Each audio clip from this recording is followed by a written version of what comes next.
Okay, today we will learn about Alexander Pope, the great English writer. Alexander Pope.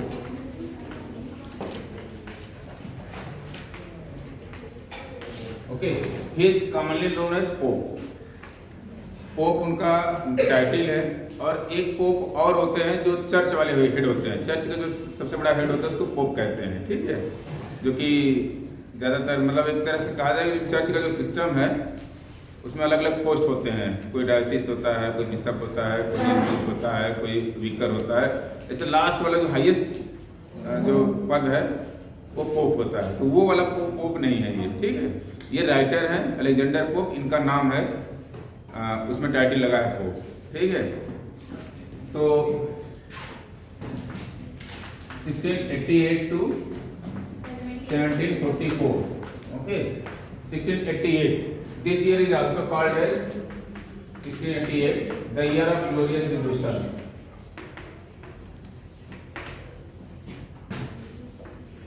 Just for knowledge, इससे ज़्यादा यहाँ जरूरत नहीं है। ग्लोरियस रेवोल्यूशन 88 89 को कहा जाता है वहाँ पे glorious revolution. Basically glorious revolution क्या है? हाँ, ये वहाँ पे जो रिलीजियस कॉन्फ्लिक्ट चलता था कैथोलिक्स वर्सेस प्रोटेस्टेंट, ठीक है। रिलीजन का वहाँ बहुत झगड़ा रहा है शुरू से, कैथोलिक्स और प्रोटेस्टेंट को लेकर के। और 1660 में, ठीक है, इससे पहले अगर देखें 1649 Charles one was beheaded, he was beheaded। ये चार्ल्स वन कैथोलिक सपोर्टर था, ठीक है। इसकी वाइफ भी कैथोलिक्स थी और वहाँ के जो प्रोटेस्टेंट थे ये इसी बात से ज़्यादा नाराज थे चार्ल्स वन से कि वो प्रोटेस्टेंट होते हुए मतलब उसका आइडियोलॉजी थोड़ी बहुत प्रोटेस्टेंट थी, लेकिन शादी उसने कैथोलिक से कर ली। ये सबसे बड़ा उसका रीज़न रहा उसके इसके खिलाफ होने का लोगों का। लास्टली जब वह इन 1649 जब उसको बीहेड कर दिया गया, मतलब सीधे एग्जीक्यूशन कर दिया गया, तो बीच में 1649 से लेकर के 1660, ठीक है, ये इंटरजेनम पीरियड कहा जाता है। इंटरजेनम मतलब वहाँ पे जो शासन था कोई राजा नहीं था, एक एडमिनिस्ट्रेटर था जिसका नाम था Cromwell, Oliver Cromwell, okay, Oliver Cromwell. ये 10 साल तक किया, 59 तक, फिर इसकी डेथ हो जाती है तो इसका बेटा बनता है जॉन ओलिवर, जॉन क्रॉमवेल, ठीक है। तो ओलिवर क्रॉमवेल के बाद उसका बेटा बनता है और 1 साल तक ये शासन करता है, इसके बाद तो छोड़ देता है। फिर चार्ल्स टू, ये चार्ल्स वन का बेटा है, यहाँ पे अगेन 1660 में चार्ल्स टू राजा बनता है, ठीक। He was Catholic. बीच में ये जो पीरियड था इंटरजेनम पीरियड, ये वाला, ये प्रोटेस्टेंट का था, प्रोटेस्टेंट, ठीक है, प्रोटेस्टेंट का था। फिर चार्ल्स टू आता है तो कैथोलिक हो जाता है। चार्ल्स टू जब होता है तो ये इसकी जो शासनकाल चलता है पूरा 1685 तक चलता है। फिर ऐसे करके फिर मैरी आती है, मैरी बाद विलियम 3 आते हैं। जब मैरी आती है तो वो मैरी सपोर्टर होती है प्रोटेस्टेंट का, और वहां से इसके बाद फिर से रिस्टोर हो जाता है और ये होता है 1688 में, ठीक है। ये 1688 में प्रोटेस्टेंट वापस आ जाते हैं और ये बहुत पीसफुल होता है, इसमें कोई मारकाट नहीं होता है कि मतलब इसको ये राजा अगर इसका सपोर्टर है तो इसको काट डालो, दूसरा राजा कर, ऐसा नहीं था। इट वाज ब्लडलेस, ठीक है, इसीलिए ग्लोरियस कहा जाता है इसको। इतिहास में इंग्लैंड के इतिहास का सबसे शानदार क्रांति यही है जो बहुत पीसफुल प्रोटेस्ट करके उन्होंने शासन को चेंज कर लिया। इसीलिए this is also called as glorious revolution और bloodless revolution, bloodless, okay, bloodless revolution. Just for information, in the same year Alexander Pope was born, okay. इतने से है, इसमें कोई रिलेशन हालांकि इनका इससे नहीं है। 1688 फेमस है जस्ट इसलिए बता दिया आपको कि वो ईयर बहुत इंपॉर्टेंट है इंग्लैंड की हिस्ट्री में। और अगर आपको याद रहेगा, अगर कोई एमसी किस तरह से बन के आ गया कि glorious revolution happened in year दे दिया गया कई, तो आप 2 चीज़ों को एक साथ याद कर सकते हैं कि जिस साल ग्लोरियस रिवोल्यूशन हुआ उसी साल अलेक्जेंडर पोप पैदा हो गए, ठीक है। तो 2 क्वेश्चन आपका एक साथ सेट हो जाएगा, जस्ट इस इंफॉर्मेशन के लिए बताया है, ठीक है। और उस ग्लोरियस रिवोल्यूशन में था क्या? सीधे सीधे सत्ता का परिवर्तन था, कैथोलिक्स से प्रोटेस्टेंट में आ गए। ठीक है, अगर आप देखेंगे कई दिनों से ये हिस्ट्री जो थोड़ी बहुत डिस्कस हो रही है, इसमें कैथोलिक्स और प्रोटेस्टेंट का काफ़ी एक इनहेरेंट झगड़े चल रहे हैं। ठीक है, और इसका इफेक्ट तब के बहुत लोगों पर पड़ा, specially on those family who were Catholics are represent, मतलब जो कैथोलिक्स थे या कैथोलिक्स को सपोर्ट करते थे। ठीक है, या दूसरे में एक और ग्रुप होता था, उसको कहते थे नॉन कन्फॉर्मिस्ट।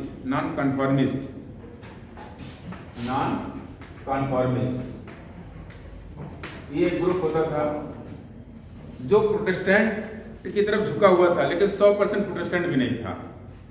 ठीक है, तो ऐसे भी था उस समय केसेस। ठीक है, वहां पे जो सबसे बड़ा प्रॉब्लम की जड़ बनी हुई थी वो ये बन गया था, जैसा कि मैंने बताया था कि हेनरी VIII ने एक रूल पास किया था ओथ ऑफ सुप्रीमेसी करके। ठीक है, कि आपको चर्च की बजाय राजा को, मोनार्क को अपना सुप्रीम पावर महसूस करना होगा। ठीक है, चर्च रहेगा कोई दिक्कत नहीं, पहले चर्च पावर में था। ठीक, इसको पेपल सिस्टम कहते थे। यहाँ पे 1573 में शायद एग्जैक्ट ईयर नहीं मुझे क्लियर है, एक एक्ट पास होता है जिसको कहते हैं टेस्ट एक्ट। टेस्ट एक्ट होता है। इस एक्ट में ये रहता है कि जो भी कैथोलिक्स है या कैथोलिक्स के सपोर्टर हैं या नॉन कन्फर्मिस्ट है, जो कन्फर्म प्रोटेस्टेंट नहीं है, उनको किसी ऑफिशियल जॉब में नौकरी नहीं मिलती थी। और जॉब तो बात की बात है, उससे पहले उनको स्कूल में एडमिशन ही नहीं मिलता था, या अगर मिल भी गया तो डिग्री नहीं मिलती थी। मतलब कुल मिलाकर ये था कि उनके साथ बहुत ज़्यादा दिक्कतें थी उस समय कैथोलिक्स के साथ इंग्लैंड में। ये ऑफिशियल रिकॉर्डेड है। ठीक है, और उसका विक्टिम अलेक्जेंडर पोप भी रहे हैं। इनकी जो बेसिक एजुकेशन होती है, थोड़ा इनके पिताजी के बारे में देख लीजिए। ठीक है, फिर अब थोड़ा बहुत देख लेंगे इसको।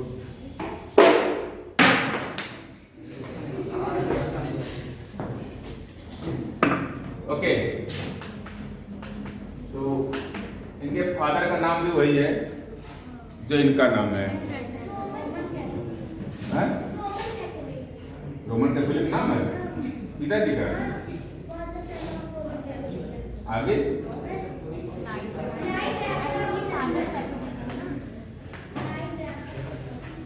इनके पिताजी का भी नाम अलेक्जेंडर पोप था, जो कि रोमन कैथोलिक थे।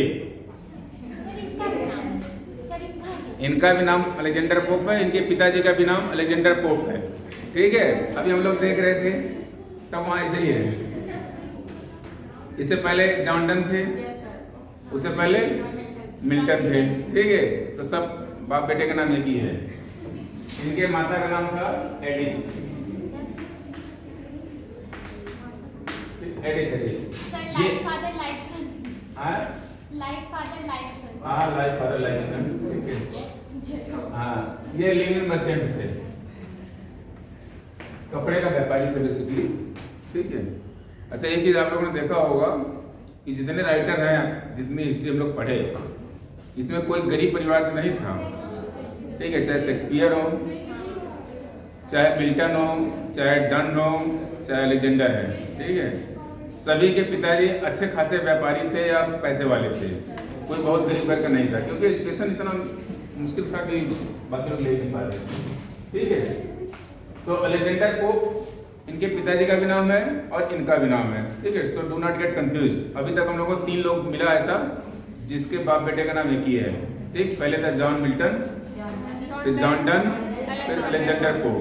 ठीक है, अभी आगे देखेंगे किसका क्या है। ओके, प्रॉब्लम यहाँ पे देखी थी कि इनके जो पेरेंट्स थे, जो मदर थी और जो फादर थे, दोनों कैथोलिक्स थे। ठीक, रोमन कैथोलिक्स। और रोमन कैथोलिक्स वो होते जो थे, उनके साथ उस समय काफ़ी दिक्कतें थी। काफ़ी दिक्कतें का मतलब है, यहाँ तक रूल्स पास हो गए थे कि उसको टेस्ट एक्ट कहा जाता है। एक एक्ट पास हुआ था, उसको टेस्ट एक्ट कहते हैं, TST लिखा था मैंने अभी, टेस्ट एक्ट। तो बेसिक स्कूलिंग तो सबकी हो जाती थी। जब वो किसी बड़े स्कूल में जाते थे तो वहाँ पे रूल्स लागू हो जाते थे। ग्रेजुएशन में आप जा रहे हैं, इस तरह से तब वहाँ प्रॉब्लम होती थी। और स्पेशली रिलीजियस एक्टिविटीज़ के लिए आपको वहाँ पे बिल्कुल ही नहीं रखा जाता था अगर आप प्रोटेस्टेंट नहीं हैं तो। अगर आप कैथोलिक्स हैं या नॉन कन्फर्मिस्ट हैं तो रिलीजियस ऑफिस में बिल्कुल नहीं रखा जाता था। और क्यों ये एक्ट पास कर दिया गया था उसमें, मेरे ख्याल से 1673 का एक्ट है ये, ठीक है, एग्जैक्ट डेट देख लीजिएगा, 1673 का एक्ट शायद। इसमें टेस्ट एक्ट पास हुआ था। टेस्ट एक्ट में यह था कि कोई भी रिलीजियस ऑफिस उसी को दिया जाएगा जो प्रोटेस्टेंट होगा। रोमन कैथोलिक्स या कैथोलिक सपोर्टर है उसको बिल्कुल नहीं। ये सीधे सीधे था। और इसका ये रीजन, इसका ये नतीजा निकला कि जब इनकी बेसिक एजुकेशन इनके घर के आसपास हो गई, ठीक है, ट्राइफोर्ड में हुई, ट्राइफोर्ड स्कूल जो लोकल इनका रेजिडेंस था उसके आसपास में जो स्कूल था वहाँ पे बेसिक एजुकेशन की मिली है। 12 साल की अवस्था तक इन्होंने पढ़ाई की, 12 ईयर्स तक, ठीक है, at the age of 12 year तक इन्होंने पढ़ाई किया। इसके बाद की स्कूलिंग इनकी नहीं हो पाई बिकॉज ऑफ दिस एक्ट, और you can say because of that conflict between Protestant and Catholics, ठीक है। तो इन्होंने बाकी जो पढ़ाई लिखाई किया है घर पे रह के किया, घर पे रह करके ही read William Shakespeare, Dryden, Horace, Juvenal, मतलब जो बहुत सारे ग्रेट क्लासिक राइटर्स थे उनको सारे को इन्होंने घर में ही पढ़ के सिखाया सारा। और एकेडमिक की बात करें तो कोई इनके पास प्रॉपर डिग्री नहीं रही है उस समय। रीजन उसके पीछे यही था कि बहुत जगह से स्कूल से निकाल दिया जाता था कैथोलिक्स होने के नाते, और जो कैथोलिक फैमिली थी वो काफ़ी परेशान होती थी। और लास्ट में ये रहा जैसे इन्हीं की फैमिली इतना परेशान हो गया कि इनको लास्ट में वो जगह छोड़ करके दूसरी जगह शिफ्ट होना पड़ा पेरेंट्स को। विंडसर फॉरेस्ट के पास में शिफ्ट हो गए ये लोग, फिर वहाँ रह करके उन्होंने अपना पढ़ाई लिखाई किया। एक उनकी पोएम है विंडसर फॉरेस्ट करके, तो उसमें उसके बारे में थोड़ा बहुत लिखा है उस एरिया के बारे में जहाँ वो रह रहे थे, ठीक है, करीब 16-17 किलोमीटर दूर इन सब चीज़ों से, जहाँ डिस्क्रिमिनेशन नहीं था, आउटर में एकदम जा करके रहने लगे और वहाँ पे काफ़ी पीसफुली रहे वो, ठीक है। थोड़ा सा इनकी फिजिकल प्रॉब्लम थी, इनकी हाइट जो थी बहुत कम थी, 4 फीट 6 इंच। एक्चुअल में इनको एक डिजीज थी जो स्पाइन कार्ड में हो गया, पार्ट डिजीज कहते हैं उसको, पार्ट डिजीज, ठीक है, पार्ट डिजीज। और पार्ट डिजीज की वजह से इनकी हाइट बढ़ नहीं पाई, जो कोई पार्ट ऑफ ट्यूबरक्लोसिस है, सीधे सीधा उसको ट्यूबरक्लोसिस लिख लो, ठीक है, टीबी। आज तो टीबी क्योरेबल है, कोई दिक्कत नहीं, पहले नहीं था। इसकी वजह से इनकी हाइट नहीं बढ़ पाई और इनके पीठ में कुबर निकल गया, इसको, ठीक है, हंचबैक कहते हैं, ठीक है, एक कुबर टाइप निकल गया पीठ में, तो इसलिए इनकी शादी नहीं हुई। वैसे इनके बहुत सारे फ्रेंड्स थे जो फीमेल्स थी, और एक का तो नाम काफ़ी आता है जो कि अरिस्टोक्रेटिक फैमिली से थी, वोटले मॉन्टेग करके, मैरी वोटले मॉन्टेग,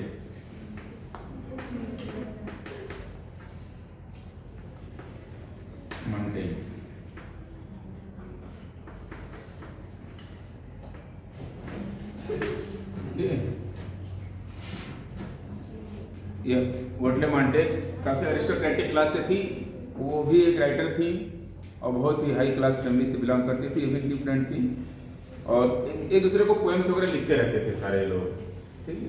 तो जिनकी पूरी लाइफ रही है अगर आप देखें तो सारे लाइफ में उन्होंने एक चीज़ को ज़्यादा फेस किया, रिलीजियस कॉन्फ्लिक्ट को, ठीक है, कि ये इंसान ना होकर के केवल रिलीजन को लेकर के लड़े पड़े हैं। और वही चीज़ इनकी जो पोएम है, जो हमारे सिलेबस में पोएम एहसान मैन, उसमें भी आपको रिफ्लेक्ट होता है, ठीक है। It is also talking about humanity, basically उसका टॉपिक है एहसान मैन, ठीक है। जो इस टाइटल एहसान मैन मतलब इंसान के बारे में है कि इंसान क्या है, क्या अपने आप सोच रहा है और क्या सोचना चाहिए था, ये सारी चीज़ें इसमें डिस्क्राइब की गई इस पोएम में। तो इस तरीके से इनकी राइटिंग काफ़ी धीरे धीरे फेमस हुई उस समय, और इनको अपने समय का या आज के समय में भी इनको बेस्ट राइटर माना जाता है। मैथ्यू अर्नोल्ड एक राइटर हैं, आगे मिलेंगे आपको, विक्टोरियन पीरियड में है मैथ्यू अर्नोल्ड, ठीक है।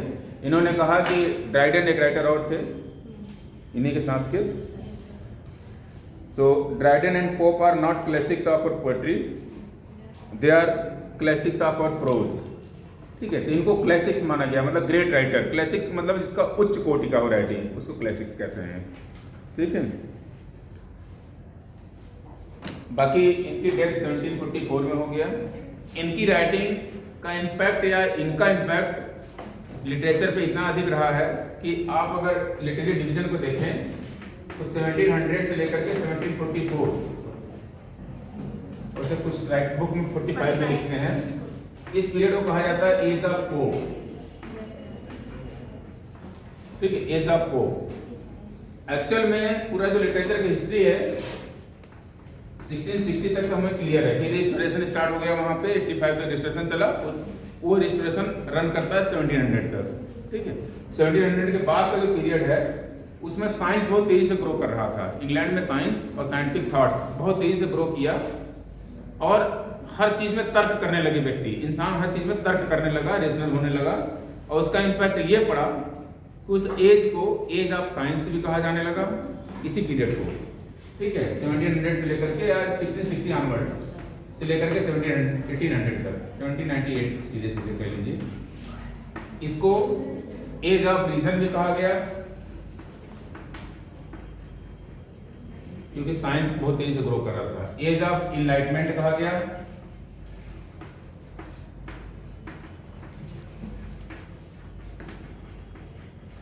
ठीक है। इसी एज को ऑगस्टन एज भी कहते हैं। ऑगस्टन एज क्यों कहते हैं? एक किंग ऑगस्टस थे, किंग ऑगस्टस, वो बहुत अच्छे राइटर थे और राइटर्स को बहुत सपोर्ट किया। उनके समय में बहुत ज़्यादा अच्छी राइटिंग्स लिखी गई। ये लोग, ये राइटर्स उसी राइटिंग्स को फिर से फॉलो करने लगे, इसीलिए इनको न्यू क्लासिक्स भी कहते हैं। न्यू क्लासिक्स या new classical age, new classical age. ठीक है, age of enlightenment, age of reason, age of science, age of ये न्यू क्लासिकल एज, सब एक ही है। तो आपको कई नाम मिलेंगे तो कंफ्यूजन नहीं होना चाहिए आपके समय में। तो आप देख सकते हैं कि एक शार्ट पीरियड को 1700 से लेकर 1745 के पीरियड को एज ऑफ पोप कहा गया है। ये पोप यही है, Alexander pope. So you can imagine his importance in the history of literature. ठीक है, इंग्लिश लिटरेचर की हिस्ट्री में उनका क्या स्थान है, आपको इससे क्लियर हो गया कि एक टाइम पीरियड को उनके नाम पर रख दिया गया। ठीक है, 1700 से 1745 तक। वैसे जी 44 तक थे, बट 45 तक काउंट किया जाता है। ठीक है, इसके बाद कैसे 45 से लेके आगे का एज ऑफ ड्राइडन भी कहते हैं कुछ लोग, age of enlightenment, age of reason, age of science भी कहते हैं। ठीक है, साइंस बहुत तेजी से ग्रो किया इंग्लैंड में, क्योंकि वहाँ पे जो साइंटिफिक डेवलपमेंट हुए बहुत तेजी से उसका प्रचार प्रसार हुआ। ठीक है, so with this we can start our poem। अच्छा, इनकी शादी वादी नहीं हुई थी। ठीक है,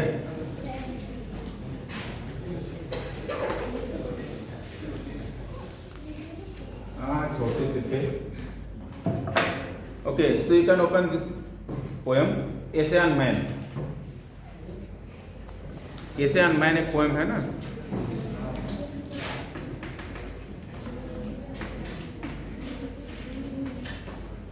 एक्चुअल में इट्स अ बुक। हम लोग एक पोएम जिसे देख रहे हैं, अपने पास केवल 1 से 18 लाइन सिलेबस में है, और ये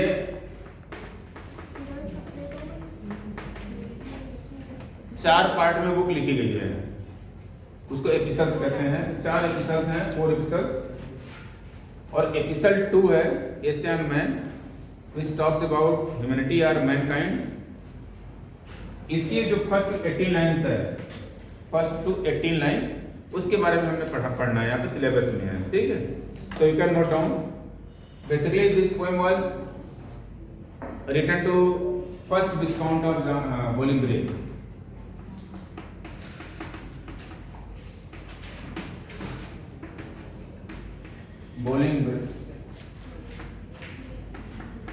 ठीक, फर्स्ट विस्काउंट ऑफ बोलिंगब्रोक, ये सेंट हेनरीज जॉन थे।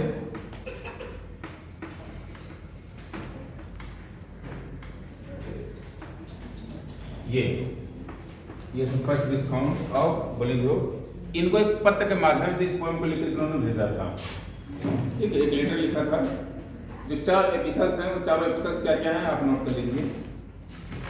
Epistle 1,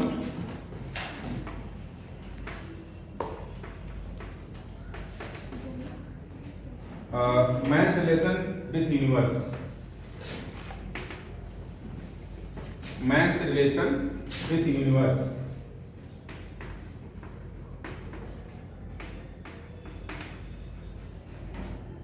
epistle 2,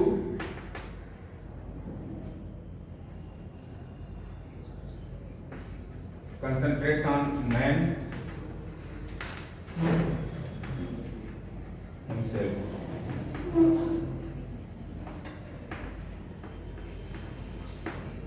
Then episode 3, man and society.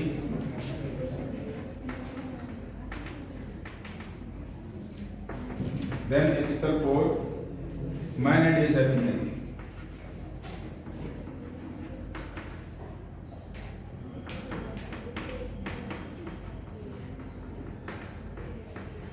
Okay, these are 4 epistles in which in epistle 1 it talks about man's relation with the universe. Then epistle 2 concentrates on man himself, ठीक है, जो इंसान है, मानव है, उसके ऊपर, खुद के ऊपर. Then third part man and society और fourth part man and his happiness. So जो ऐसे हम मैन जो आपके सिलेबस में है, जो लाइन आपको दी गई है यहाँ पे एपिसोड 2 से लिया गया है, ठीक है. एपिसोड 2 का स्टार्टिंग लाइन है फर्स्ट 18 लाइन्स, ठीक है. तो एग्जाम में अगर एमसीक्यू आए तो ये फर्स्ट एपिसोड 2 से लिया गया है.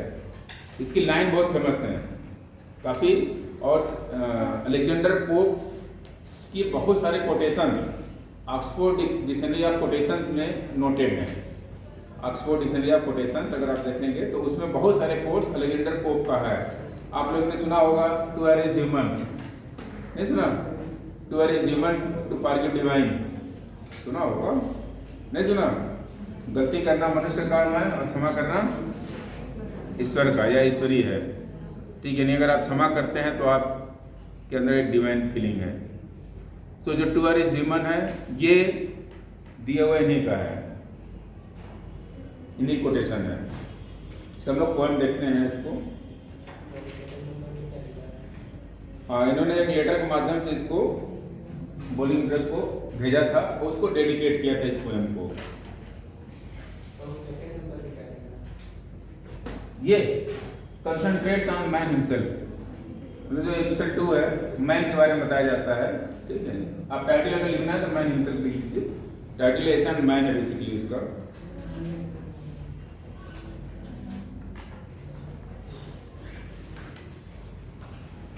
शुरू करें?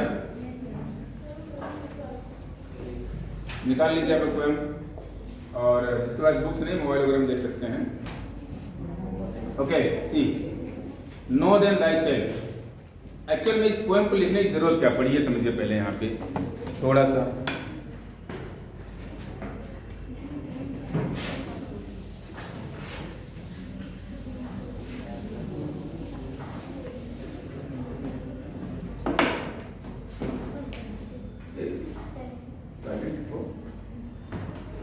देखो, why this poem was written basically in Christianity, one concept is there, great chain of being,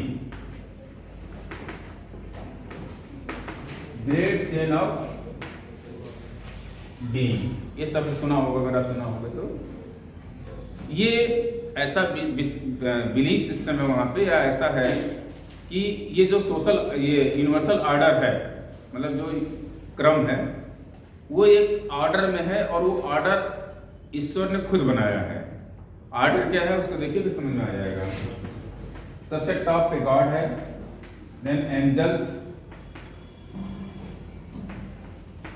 ठीक है, then man, then animals, then plants, then small creatures, then inanimate object, ठीक है, नॉन लिविंग. मतलब ये जो ऑर्डर है इस तरीके से, सबसे टॉप पे गॉड है, और सबसे नीचे जो है नॉन लिविंग थिंग्स है। और एक्चुअल में अगर देखा जाए तो रिलीजन इसी बात को फोकस करता है कि वो ईश्वर के बारे में बात करता है, ठीक है। लेकिन जब साइंस ग्रो करने लगा तो लोग ईश्वर को चैलेंज करने लगे। आगे इंग्लैंड बहुत ज़्यादा चैलेंज हुए हैं। आगे जब पढ़ेंगे विक्टोरियन एज में तो एक आता है टर्म वहाँ पे विक्टोरियन कॉन्फ्लिक्ट, ठीक है। वो यही था, साइंस को ही लेकर के चैलेंज कर दिया था, साइंस ने चैलेंज कर दिया था रिलीजन को पूरा, और वो बहुत ज़्यादा कॉन्फ्लिक्ट है, उसको विक्टोरियन कॉन्फ्लिक्ट के नाम से जाना जाता है। और फिर बाद में सेटल होता है, उसको विक्टोरियन कॉम्प्रोमाइज़ करते हैं। कभी आएगा तो हम उसको डिस्कशन कर लेंगे, ठीक है। डार्विन ने जब अपना बुक लिखा था ओरिजिन ऑफ स्पीसीज वहाँ से होता। सो यहाँ पे गॉड का प्लेस हाईएस्ट लेवल पर है, ठीक है। इंसान, उसके बाद एंजल्स, यानी गॉड के अराउंड एंजल्स होते हैं, ऐसा लोगों का विश्वास है नहीं है, हम लोग का एक काम नहीं प्रूव करने का, यहाँ पे हमें मान के चलना है अभी। फिर इसके बाद मैन की पोजीशन है। अब इंसान जब यहाँ पर अपने आप को सबसे ज़्यादा सुपर समझने लगा कि इस ब्रह्मांड में ह्यूमन बीइंग ये सबसे ग्रेट हैं, ठीक है, और बाकी ये गॉड वाड या ये सब चीज़ें नहीं हैं, तब इसी चीज़ को लेकर के इनका मानना है ये जो डिसऑर्डर क्रिएट कर दिया गया है लोगों के दिमाग में या लोगों के अंदर, इसी वजह से सारी चीज़ें ये हो रही हैं, सारी कॉन्फ्लिक्ट्स क्रिएट हो रहे हैं। तो ये जो ग्रेट चेन ऑफ बीइंग है, it is not made by human being, it is made by God. Okay, ये ग्रेट चेन ऑफ बीइंग वहाँ पे फॉलो किया जाता है, और ये माना जाता है कि ईश्वर सबसे टॉप पर है, उसके बाद उसके एंजल्स हैं, फिर ह्यूमन बीइंग का पोजीशन आता है, इसके बाद एनिमल्स हैं, फिर प्लांट्स हैं, फिर स्मॉल क्रिएचर्स वगैरह सब हैं जो आप कहते हैं ना बैक्टीरिया और ऐसे टाइप लेवल वाले, फिर नॉन लिविंग थिंग्स हैं। ये चेन है इनका। और जब ये चेन डिसऑर्डर होता है, यहाँ पे इन्होंने एक्चुअली इस बात को फोकस करने की कोशिश किया कि जो ह्यूमन बीइंग है ये सबसे ज़्यादा अपने आप में प्राइड फील करता है और सबसे ज़्यादा एरोगेंस अपने अंदर पैदा कर लेता है। जबकि अगर सोच के देखो इस पूरे यूनिवर्स को, हम लोग किस सौरमंडल में आते हैं? सूर्य के, ठीक है, सूर्य के सौरमंडल में आते हैं, सन के। वो आता है गैलेक्सी में, ठीक है, गंगा या कौन सी गैलेक्सी बोलते हैं, आकाशगंगा, ठीक है। ऐसे हजारों करोड़ों आकाशगंगा हैं। अगर इस पूरे यूनिवर्स को सोचिए तो उसमें एक आकाशगंगा है, उस आकाशगंगा में एक सोलर सिस्टम है जो सूर्य का है, उस सूर्य के इर्द गिर्द अभी 8 ग्रह कहते हैं, पहले 9 ग्रह कहते थे। 8 ग्रह में एक अर्थ है, इतना बड़ा अर्थ है, ठीक है। उस अर्थ पे 800 करोड़ के आसपास आबादी है, उस आबादी में हम लोग एक छोटा सा व्यक्ति हैं, ठीक है। क्या पोजीशन है यूनिवर्स के हिसाब से अगर देखा जाए तो पॉइंट के आगे पता नहीं कितने जीरो लगा लो, ठीक है, तब हमारी वहां पे पोजीशन है। तो ये मानना है ग्रेट चेन ऑफ बीइंग का कि जो ईश्वर ने इतने, मतलब ईश्वर इतना विशाल है कि हम उसके कार्यों को या उसके एक्शंस को हम ना तो समझ सकते हैं, ना ही वो समझने के योग्य है, ठीक है। Human minds can not explore as well as can not understand him, उसके बियॉन्ड ये मानना है ग्रेट चेन ऑफ बीइंग का, ठीक है। इसी को आधार बना करके ये पोएम लिखा गया है जो आपके सिलेबस में है।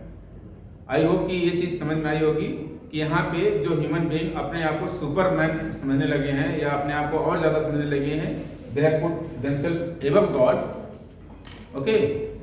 तो उसी को आधार बना करके यहाँ पे लिखा गया है कि आपकी पोजीशन क्या है और ईश्वर क्या है, ठीक है। So let us see the poem.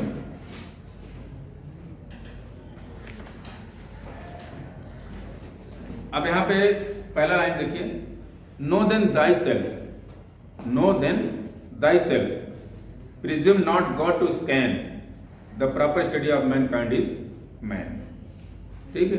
Proper study of mankind is man, इंसान को समझ जाना ही सबसे बड़ा इंसानियत है, और जो कि मुश्किल है, आज तक नहीं समझ पाया कोई, ठीक है। कह रहा नो देन दाई सेल्फ, कि पहले खुद को जानो। You are going to explore or you are going to debate on the topic of God, before that try to know yourself.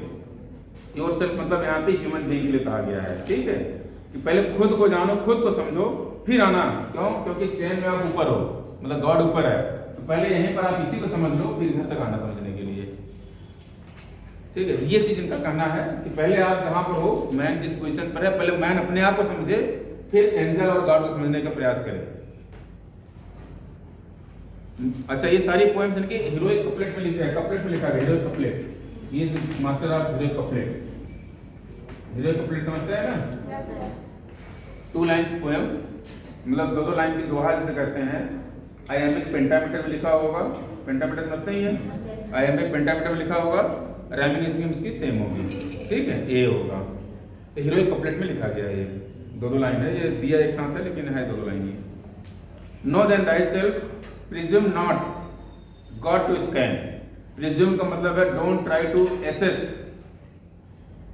to scan God, मतलब ईश्वर को एसेस करने की कोशिश ना करो, पहले खुद को जानो। Know then thyself, presume not God to scan, the proper study of mankind is man। ये लाइन बहुत फेमस है, the proper study of mankind is man। Thyself मतलब themselves.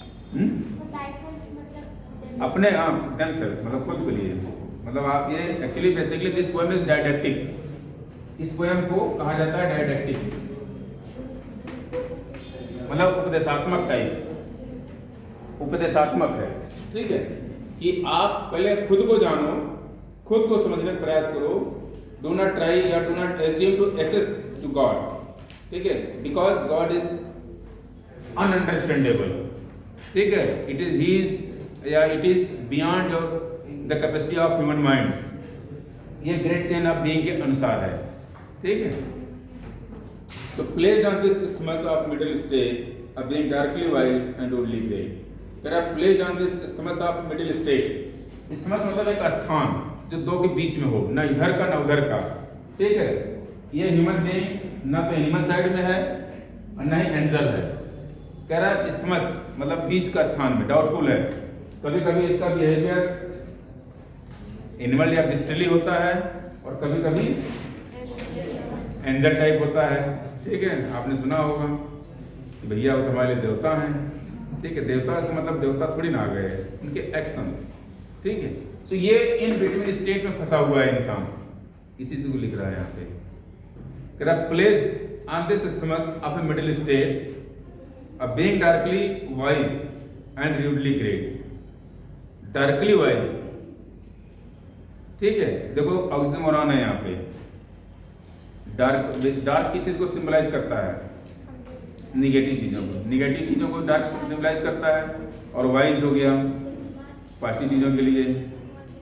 तो यहाँ पे ये ऑक्सीमोरॉन का प्रयोग किया गया। फिर आगे कह रहा है रूडली ग्रेट, मतलब जो व्यक्ति खुद बीच में फंसा हुआ है वो अपने आप को बहुत ग्रेट समझ रहा है, वो भी कैसे? रूडली, ठीक है, मतलब एरोगेंस के साथ अपने आप को सब सर्वश्रेष्ठ समझ रहा है। कौन? ह्यूमन बीइंग, मैनकाइंड, मैन, ठीक है। कहता placed on this isthmus of a middle state, of being darkly wise and rudely great, with too much knowledge for the skeptic side, with too much knowledge for the skeptic side, with too much weakness for the stoic's pride। करा with too much knowledge for the skeptic side। skeptic basically होता है जो किसी चीज में बहुत ज्यादा काट छाट निकालता है, मतलब बहुत ज्यादा निंदनीय होता है, जो निंदा ज्यादा करता है, क्रिटिसाइज ज्यादा करता है, निगेटिव क्रिटिसिज्म जैसे, ठीक है, वो होता है स्केप्टिक, ठीक है। यानी जिससे कोई बात आपको बताई जा रही है और आप उसे बिल्कुल ही नहीं सुनना चाहते हैं, पूरा दिल दिमाग दोनों निगेटिव बना रखते हैं, देन उस समय कहा जाता है कि ही इज स्केप्टिक, ठीक है। ये इसलिए कहा रहा है कि इंसान पहले तो खुद को नहीं समझना चाहता है, ईश्वर को भी नहीं समझना चाहता है। आगे क्या कह रहे हैं? With too much weakness for Stoics pride. Stoic यहाँ पे क्या है? एक्चुअली स्टोइक स्टोइसिज्म से आया हुआ है।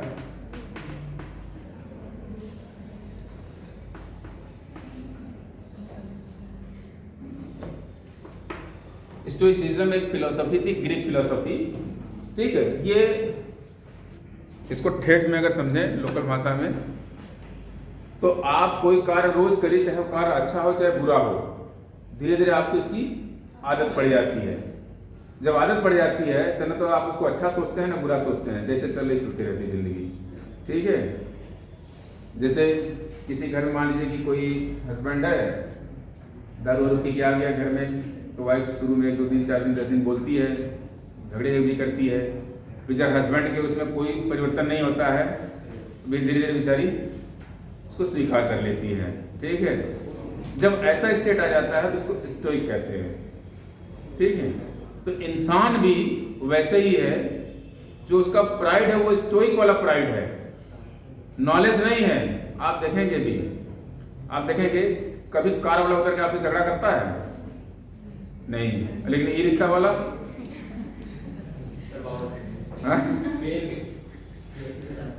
बुरी तरीके से। ठीक है, और ये रिक्शा से नीचे आ जाइए, वो 3 पहिया तो खींच के चलाते हैं। ठीक है, वो भी बड़े होते हैं, मतलब जितना नीचे उतना ज्यादा अकड़। ठीक है, ये वही है स्टोइक्स प्राइड है।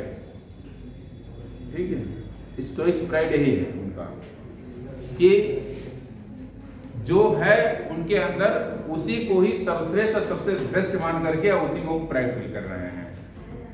ठीक, इसी चीज को कह रहा है कि having too much weaknesses with Stoics pride. ठीक है, जो तुम्हारा स्टोइक्स प्राइड है इतना वीक है, इतना वीकनेस है उसमें, इतना वीकनेस है ह्यूमन बीइंग के अंदर, और वो अपने आप को बहुत ज्यादा प्राइड फील कर रहा है। तो ये जो पूरा ऐसे फोकस कर रहा है खुद को, नो योर सेल्फ, इंसान खुद को समझे जाने, उसी के बारे में बताया जा रहा है। ओके, फिर अभी too much knowledge for the sceptic side. Sceptic side का नॉलेज बहुत ज्यादा पैदा कर लिया है वो। एक्चुअल में basically it is talking about the science, scientific knowledge. तो साइंस तेजी से ग्रो किया। साइंस का काम क्या है? हर चीज को एक सब्जेक्ट के रूप में देखता है, हर चीज को उसके लिए एक सब्जेक्ट होता है। वो चाहे आपका रिलीजन हो, चाहे बिलीफ सिस्टम हो, चाहे आपका बीमारी हो, चाहे कुछ भी हो, एक सब्जेक्ट के रूप में देखता है। उस पर वो विचार करता है कि आखिर ये है क्यों हुआ। ठीक है, वो कॉज एंड इफेक्ट को देखता है, उसको प्रूव करने की कोशिश करता है, उसको फाइंड आउट करने की कोशिश करता है। तो यहाँ तो वो चीज बहुत तेजी से ग्रो की है, इसीलिए से इसको एज ऑफ साइंस भी कहा गया है। एज ऑफ रीजन ज्यादा फेमस है, साइंस तो कम है। With too much knowledge for the sceptic side, मतलब निंदा या क्रिटिसाइज करने वाला नॉलेज कुछ ज्यादा हो गया है। With too much weakness for the Stoics pride, he Hanks between in doubt to act or else, in doubt to deem himself a god or beast। ठीक है,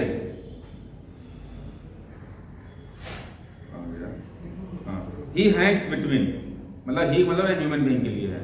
he hangs between, अगर देखें इस चेन ऑफ बीइंग को, यहाँ पे in between में है। कह रहा है he hangs between in doubt to act or rest, कि कुछ करें या शांत जैसे ऐसे पड़े रहें, मतलब बस पैदा हो गए, ठीक है, तो बस पड़े रहें या कुछ करें, यही सोच के उसके दिमाग में डाउट रहता है।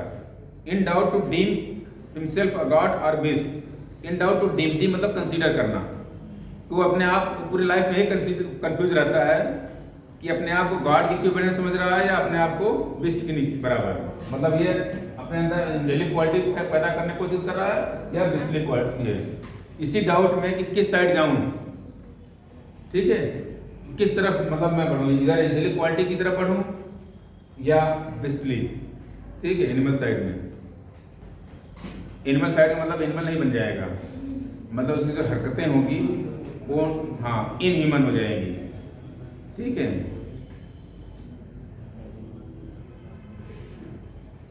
Okay. In doubt his mind और body to prefer but to die and reasoning but to err। कर in doubt his mind or body to prefer, हमेशा जो इंसान है उसका माइंड और बॉडी दोनों एकदम डाउट में रहता है। born to die मतलब बॉडी अगर पैदा हुई है तो डाई भी करेगा। करा कि बॉडी पैदा हुई है तो मरेगी या मरने के लिए केवल पैदा हुआ है। And reasoning but to err, लेकिन जो रीजनिंग करता है वो गलती करने के लिए करता है, यानी तर्क करना इनके हिसाब से गलती करना है। born to die and reasoning but to err, err मतलब मिस्टेक करना। रीजनिंग जो होता है तर्क करते हैं, किसी चीज पे आप सोचते हैं उसके ऊपर रेशनलिटी लाते हैं तो उसको हम रीजनिंग कहेंगे। in doubt his mind or body to prefer, born to die and reasoning but to err, alike in ignorance, alike in ignorance his reasons such whether he thinks too little or too much। कहता alike in ignorance, जैसे आदमी ignorance में होता है, मतलब इसको कोई चीज़ ज्ञान नहीं होता है, ignorant होता है, ठीक है, उसी तरीके से कह रहा है alike in ignorance his reason such, reason मतलब यहाँ पे तर्क, जो इंसान अपने आप को इसमें बहुत ज़्यादा ऊंचा समझने लगा है, यानी अपने आप को एंजल और गॉड से ऊपर समझने लगा है, उसके लिए कह रहे हैं कि alike in ignorance his reason such, कि उसके रीजन या उसके तर्क वैसे ही हैं जैसे जिस व्यक्ति को मतलब ज्ञान न हो, इग्नोरेंट हो किसी चीज से, उसी के बराबर।